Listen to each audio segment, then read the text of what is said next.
On paper, the Hyundai Venue is a no-brainer. It starts at about rupees 6.5 lakhs, which makes it the most affordable or among the most affordable SUVs in its class. And then as you start going up the trim levels, the number of features that keep getting added, it just lures you in like a bone does a dog. And that's not all. It also gets a brand new engine and gearbox combo. And then when you think about it, given that the ownership experience that the Hyundai Creta owners have had, chances are that living with the Venue would also be quite hassle-free. So is there anything that the Venue doesn't do right?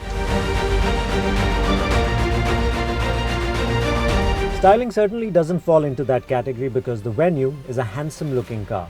It doesn't have a conventional face with the turn indicators mounted high on the bonnet and the headlamps being where traditionally one expects to find fog lamps. But it doesn't look odd. In fact, with that grille, it looks quite imposing for a compact SUV. The rest of the stance is of a typical SUV, squared out and a bit pumped up. It has flared wheel arches, a pronounced shoulder line and technical looking tail lamps. And overall, the Venue gives you the impression of being a premium and modern car. Just like on the outside, the interiors of the Venue look and feel premium and modern as well. The choice of materials, the quality of plastic, the way the various buttons and switches operate, everything reeks of quality.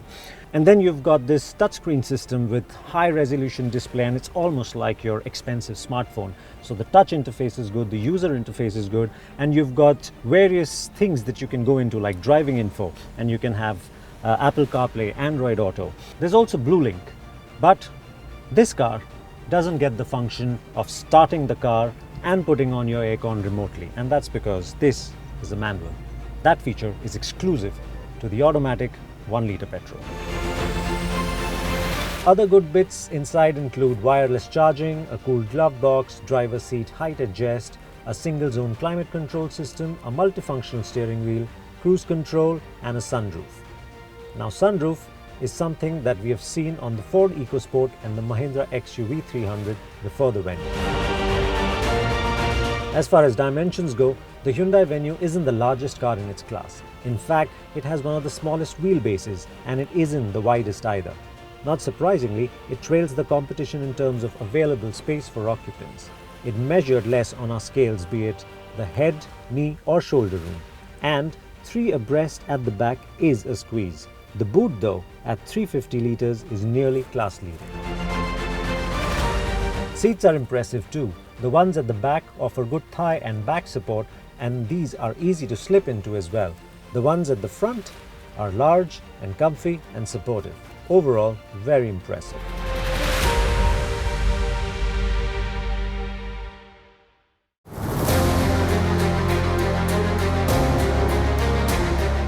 Now the Hyundai Venue comes with 3 engine options. You've got the 1.2-litre petrol and a 1.4 diesel, which are the tried and tested powertrain options which we've seen on the Grand i10, we've seen on the i20 and even the Creta.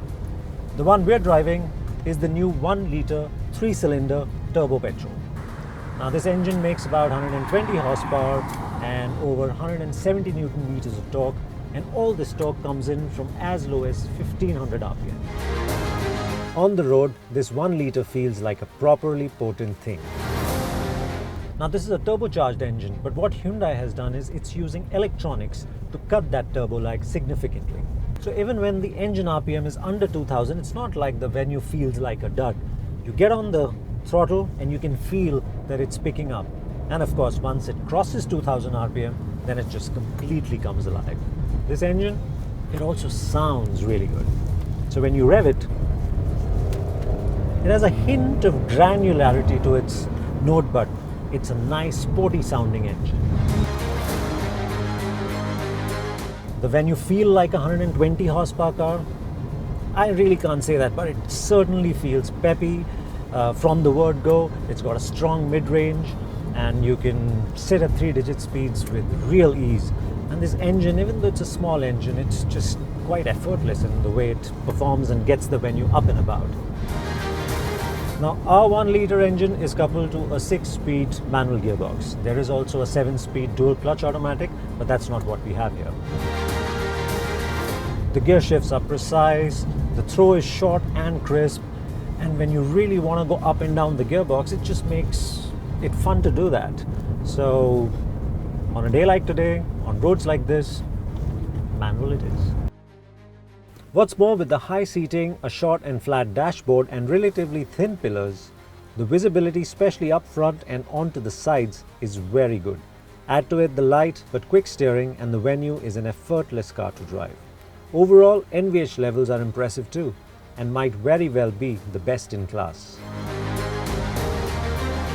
Now, the answer we set out to seek at the start of the video was if there's anything that the Hyundai Venue doesn't do right. And we've been driving it for a day in picturesque Assam, and the more we drive it, the more we like it. But if I were to nitpick, I'd say that the Venue just doesn't have the same sort of road presence as some of its competitors. And if you were to put 3 people in the second row, it is a squeeze. I would also say that the ride, especially at low speed, could have been a little more supple and a little quiet. But these aren't deal breakers at all. The Venue does so many things at so many levels absolutely right that it makes it so easy to recommend it.